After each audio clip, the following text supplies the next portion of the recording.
All right, over the weekend, former Detroit Police Chief James Craig appealed the Michigan Elections Bureau's decision to keep him off the August Republican primary ballot. Candidate Perry Johnson filed his appeal on Friday. Two other Republicans are expected to appeal their cases tomorrow. And with the deadline to have the ballots printed June 3rd, they are all hoping for hearings. But this is not the first time we've seen this signature fraud issue pop up. Tonight, Local 4's Rob Maloney has an exclusive interview with a former congressman whose career was ruined by a ballot fraud scandal. Rod. Yeah, Jason, take a look. Remember, you've been to the grocery store, you see somebody standing there with a clipboard and a pen asking you to sign a petition, maybe to nominate somebody or for a petition for a ballot issue. But here's the thing, those people at the store are getting between $7 and $20 per signature to do that. But somewhere in the middle of all of that, something happened and so many, 68,000 signatures have been tossed out. Well, former Congressman Thaddeus McCotter has been here. He has seen this problem. He's been out of the public eye for about 10 years now, but he's talking to us tonight about what he's learned and also what he's taking away from what he's seeing in the Republican primary.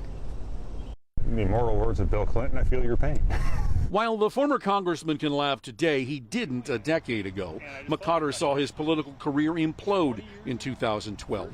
While in Asia on a congressional junket, staffers here turned in improper petition signatures. He ended up resigning from Congress. He's watched this gubernatorial problem crop up and believes the state might want to rethink its gubernatorial nominating process. With a petition-only requirement, you're looking at an act of faith, an act of trust in the people going out and collecting the petitions. He points to the late Detroit Democratic Congressman John Conyers' similar signature problem back in 2015.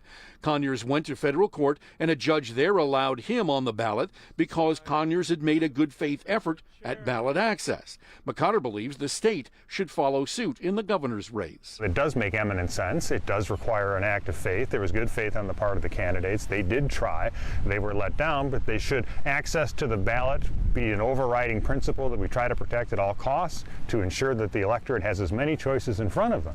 I would argue yes. And he points out someone running for the Michigan legislature can turn in signatures or put up $100 to get on the ballot. It would preclude one more possibility of dirty tricks influencing access to the ballot and hence an outcome of an election. I'm not saying that happened in this case. The Michigan Bureau of Elections is not saying in this case, but it could happen down the road.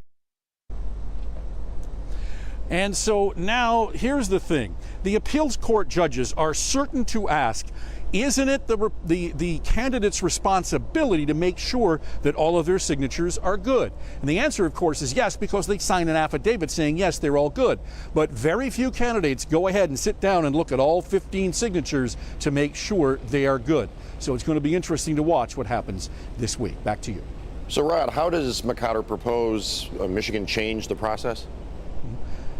Well, he says very simple. Legislature can pass it, governor can sign it, and that's it. Okay. Rod, thanks for that report. Good to see you.